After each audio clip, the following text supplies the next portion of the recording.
मुख्यमंत्री पदाचा चेहरा समोर ठेवून विरोधी पक्ष कधी लढत नाही। ज्या पक्षाला जास्त जागा त्या पक्षाचा मुख्यमंत्री हे सूत्र असेल।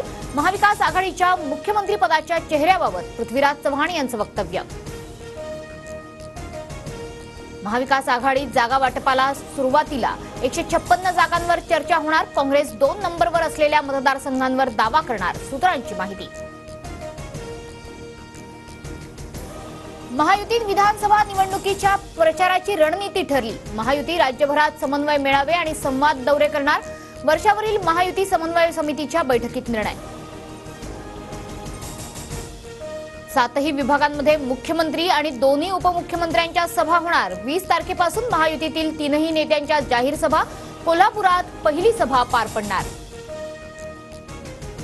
अजित पवार गटाच्या जनसन्मान यात्रेचा आजचा दुसरा दिवस। आज लासलगावमधील कांदा पट्ट्यात यात्रा निघणार। निफाडमध्ये कार्यकर्ता मेळावा। शरद पवार गटाकडून विधानसभेची तयारी। आजपासून शिवस्वराज्य यात्रेला सुरुवात।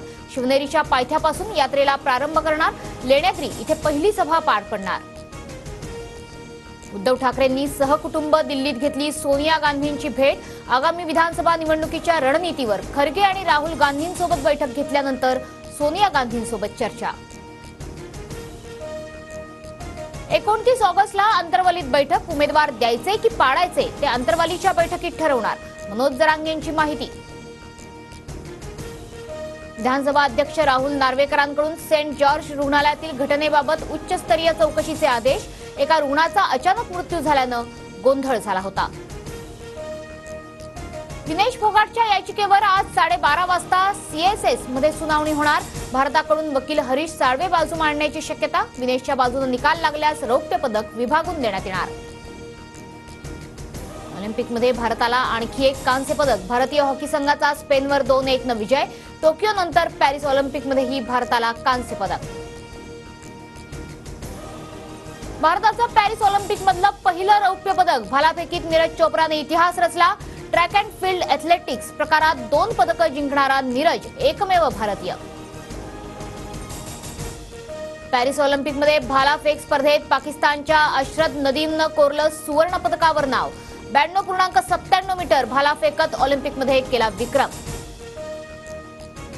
पूजा खेडकरच्या अटकपूर्व जामीन अर्जावर आज सुनावणी। पटियाला हाऊस कोर्टानं अटकपूर्व जामीन फेटाळल्यानंतर खेडकरची हायकोर्टात धाव। नाशिक जिल्ह्यातील 6 धरणं ओव्हरफ्लो। गंगापूर धरण 89% तर दारणा धरणाचा साठा 87%वर। जायकवाडी धरणासाठी 15 टीएमसी पाणी सोडलं। बांगलादेशात हंगामी सरकार स्थापन। नोबेल विजेते मोहम्मद युनुस यांच्याकडे सूत्र। सरकारच्या सल्लागार समितीत 15 सदस्यांचा समावेश। पंतप्रधान मोदींकडून युनुस यांना शुभेच्छा। चेंबूरच्या आचार्य मराठे कॉलेजमधील हिजाबबंदीवर आज सुप्रीम कोर्टात सुनावणी। हिजाबबंदी कायम ठेवण्याच्या निर्णयाला आव्हान। डेल कंपनीनं 12,500 कर्मचाऱ्यांना कामावरून काढलं। एआयवर ती भर देण्याकरता हा निर्णय घेतला।